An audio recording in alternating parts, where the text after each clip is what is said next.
నమస్కారం. తీర్థయాత్ర కార్యక్రమానికి స్వాగతం. పరమశివుడు ఆది మధ్యాంతరహిత మహాజ్యోతి స్వరూపునిగా ఆవిర్భవించాడు. ఆ మహాజ్యోతిర్లింగం మన దేశంలోని 12 క్షేత్రాలలో 12 లింగాలుగా స్వయం వ్యక్తమయ్యాయి. ఆ 12 శివలింగాలు 12 జ్యోతిర్లింగాలుగా ప్రఖ్యాతమయ్యాయి. అటువంటి జ్యోతిర్లింగ క్షేత్రాలలో ఒకటిగా వెలుగొందుతున్న దివ్యక్షేత్రం మధ్యప్రదేశ్లోని ఉజ్జయిని క్షేత్రం. పలు పురాణాల్లో ఉజ్జయిని క్షేత్ర ప్రస్తావనలున్నాయి. ఎంతో పౌరాణిక, చారిత్రక ప్రాశస్త్యం కలది ఈ క్షేత్రం.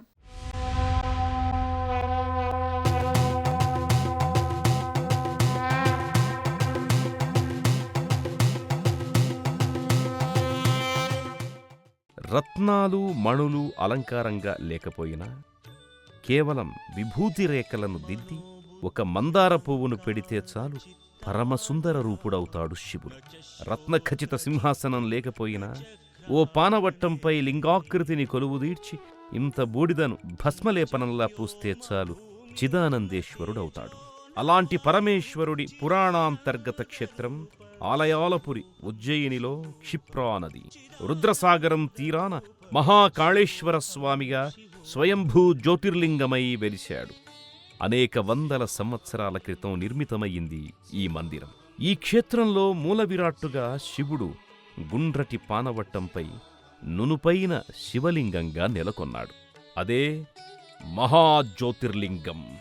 12 జ్యోతిర్లింగాలలో 3వ జ్యోతిర్లింగమైన ఈ ఉజ్జయిని మహాకాళేశ్వరుడు దక్షిణ దిక్కుగా స్వయం వ్యక్తమై దక్షిణామూర్తిగా కూడా పేరొందాడు. భూమికి పైన 3 అంతస్తులు, భూమి అడుగున 2 అంతస్తులతో వెలుగులీను ఆ ఉజ్జయిని ఆలయంలో 3 శివలింగాలు మహిమాన్వితంగా దర్శనమిస్తున్నాయి.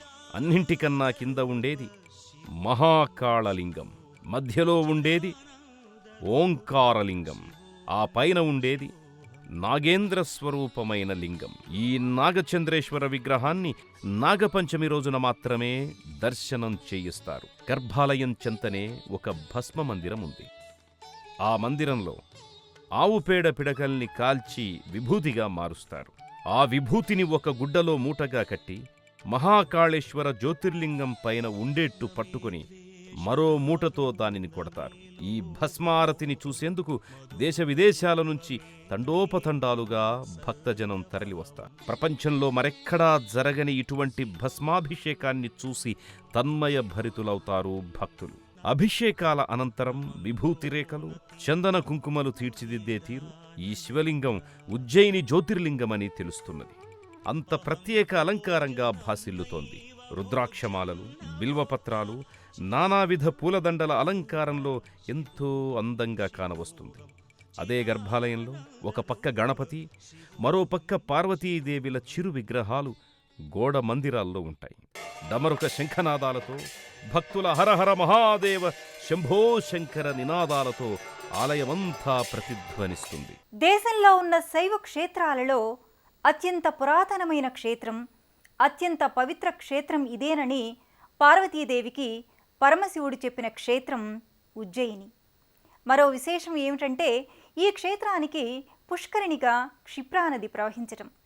ఉజ్జయిని, క్షిప్రానది ఈ రెండింటి నేపథ్యంగా ఆవిష్కారమైన మహాకాళేశ్వరుని జ్యోతిర్లింగాలయం ఎంతో విశేషమైనవి.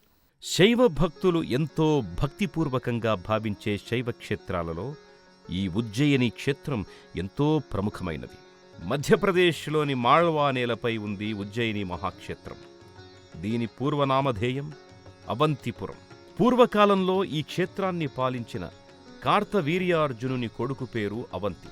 శివభక్తుడైన కార్తవీర్యార్జునుని అభిష్టం మేరకు శివుడు ఈ క్షేత్రానికి అవంతిపురం అని పేరు పెట్టినట్లు చెబుతారు. ఉజ్జయిని క్షేత్రానికి చేరుకున్న భక్తులు ముందుగా ఈ ఆలయ ప్రాంగణంలో ఉన్న కోటి తీర్థాన్ని సందర్శించుకుంటారు. ఆ పుష్కరిణి ఒడ్డున ఉన్న ఓ చిరుమందిరంలో ఆంజనేయ స్వామి ప్రతిమ కానవస్తుంది. జేగురు రంగు గోపురాలు, విమాన శిఖరాలు సగర్వంగా నీలి అంబరాన్ని తాకుతున్నాయా అన్నంత ఎత్తుగా నిర్మితమై ఉంటాయి. బయటి ఆవరణలో ఉన్న ఈ మంటపంలోనే పెద్ద రాతి బసవన్న నందీశ్వరుడిగా ఓ చిరుమంటపంలో ఉంటాడు. గర్భాలయం ముంగిట ఓ వెండి నంది తన స్వామి పిలిచినట్టున్నాడు అనుకుంటూ దిగ్గున లేచేందుకు ముంగాలిపై లేస్తున్న భంగిమలో ఉంటుంది. ఈ ఆలయ సముదాయాన్ని సుల్తాన్ షామ్సుద్దీన్ ఉజ్జయినిపై చేసిన దండయాత్రలో నాశనం చేశారు. ప్రస్తుతం మనం చూస్తున్న ఆలయం మరాఠా జనరల్ రాణోజీ సింధియా 1736వ సంవత్సరంలో పునర్నిర్మించిన ఆలయం. ఆ తరువాత ఈ ప్రాంతాన్ని పరిపాలించిన నహజ్జీ సింధియా, దౌలత్రావు సింధియా, జయాజీరావు సింధియాలు ఈ ఆలయాన్ని మరింత శోభాయమానంగా తీర్చిదిద్దారు. 1947 తరువాత మహాకాళేశ్వర్ ప్రభంజన్ సమితి ఆధ్వర్యంలో ఈ ఆలయ నిర్వహణ సాగుతోంది. భగవాన్ శంకరుడు ఈ క్షేత్రంలో జ్యోతిర్లింగ రూపంలో ఆవిర్భవించడం వెనుక ఓ పురాణగాథ ప్రచారంలో ఉంది. పూర్వం ఓ నిరుపేద బ్రాహ్మణుడు తన 3 కుమారులతో పార్థవ్యలింగానికి పూజలు చేస్తుండగా బ్రహ్మవరం పొందిన ఓ రాక్షసుడు ఆ బ్రాహ్మణ కుటుంబాన్ని మట్టుపెట్టడానికి ప్రయత్నించాడు. దాంతో ఆ బ్రాహ్మణుడు శివుడిని శరణుజొచ్చగా శివుడు అగ్రహోదగ్రుడై మహాకాళేశ్వరుడి రూపంలో ప్రత్యక్షమై ఆ రాక్షసుని అంతమొందించాడు. ఉజ్జయిని మహాక్షేత్రానికి పుష్కరిణిగా, పవిత్ర తీర్థంగా, మహాకోనేరుగా ఒదిగిన నదీమాత క్షిప్రా నది. అనేక పురాణగాథల్లో వినవస్తున్న నది క్షిప్ర. పరమశివుడు బ్రహ్మకపాలాన్ని భిక్షాపాత్రగా చేపట్టి ముల్లోకాల్లో భిక్షకై వెళ్ళాడట. అంతటా వైకుంఠాధీశుడైన విష్ణు వద్ద భిక్ష అడగగా చూపుడు వేలుతో పొమ్మన్నట్టు సైగ చేశాడు. శివుడు కోపంతో తన త్రిశూలంతో విష్ణు చూపుడు వేలుని ఖండించగా రక్తం కారి బ్రహ్మకపాలం కూడా నిండి పొర్లింది. ఆ ప్రవాహమే పవిత్ర క్షిప్రా నదిగా అవతరించిందని ఒక అపురూప పురాణ కథనం. వింధ్యపర్వత శ్రేణుల్లో పుట్టిన క్షిప్ర ఉత్తరాభిముఖి అయి మాల్వా పీఠభూముల్లో ప్రవహించి చంబల్ నదిలో సంగమించింది. అంతటి క్షిప్రా ఒడ్డున ఎన్నో ప్రాశస్త్యమైన ఆలయాలు అలరారుతున్నాయి. ఈ క్షేత్రానికి తీర్థయాత్రగా వచ్చిన భక్తులు గర్భాలయ దేవుణ్ణి, ఆ దేవుడికి జరిగే భస్మాభిషేకాలను చూసి ఆ తరువాత ఇదే ఆలయ ప్రాంగణంలో ఉన్న ఇతర దేవీ దేవతల ఉపాలయాలను దర్శించుకుంటారు. ప్రధాన ఆలయాన్ని సందర్శించిన తీర్థయాత్రికులు అదే ప్రాంగణంలో అదే శివయ్య లింగాకృతిలో నెలకొని ఉన్న 2 ఉపమందిరాల వైపు వెళతారు. ఒక ఉపమందిరంలో శ్రీ స్వప్నేశ్వర్ మహాదేవ్ దర్శనమిస్తుంటాడు. గోధుమ వర్ణంలో ఉన్న ఈ స్వప్నేశ్వరుడు మనకొచ్చే దుస్వప్న దోషాల్ని నివారిస్తాడని ప్రతీతి. పైన వేలాడే ఆకాశగంగా పాత్ర నుంచే కాక భక్తులు చేసే అభిషేకాలను కూడా స్వీకరించి అనుగ్రహిస్తుంటాడు స్వామి. మరో ఉపమందిరంలో బృహస్పతీదేవ్ భగవాన్ ఈశ్వరలింగ రూపంలో వ్యక్తమయ్యాడు. వివాహజాప్య కుజదోషాలను, గృహ అరిష్టాలను తొలగించే ఈ బృహస్పతి దేవతల గురు. ఈ బృహస్పతీశ్వరుని లింగరూపానికి అభిషేకాది అర్చనలు చేస్తారు. మహాకాళేశ్వరుడు జ్యోతిర్లింగ స్వరూపాన దర్శనమిస్తున్న ఈ ఉజ్జయిని దివ్య జ్యోతిర్లింగ క్షేత్రమే కాదు, సతీదేవి శరీరాంగాలతో ఏర్పడ్డ అష్టాదశ శక్తి పీఠాలలో ఒక పీఠంగా కూడా ఈ ఉజ్జయిని పవిత్రమైనది. ఆ తల్లి స్వరూపమైన అమ్మవారి మందిరాన్ని, ఆ జగన్మాత చెంతనే కొలువైన పార్వతీనందనుడు విఘ్నేశ్వరుణ్ణి కూడా దర్శించుకుందాం. ఈ ఉజ్జయిని మహాకాళుడి చెంతనే పార్వతీదేవి నిండుగా కొలువై ఉంది. చక్కటి దర్శనాన్ని భక్తులకు అనుగ్రహిస్తోంది మాత. సర్వభూత గణాలు, సకల లోకజనులు సేవించే గణనాయకుడు విఘ్నేశ్వరుడు. ఇక్కడ వినాయకుడు తన తండ్రి కొలువైన ఉజ్జయిని మహాకాళేశ్వరాలయంలో సిద్ధి వినాయకుడిగా దర్శనమిచ్చి ధన్యుల్ని చేస్తున్నాడు. భక్తులు ఈ ఉపాలయ గణపతిని పరమభక్తిగా సిద్ధి వినాయకుడా అని, సర్వసిద్ధిప్రదాయక అని ప్రియమారా పిలుచుకుంటూ కొలుచుకుంటారు.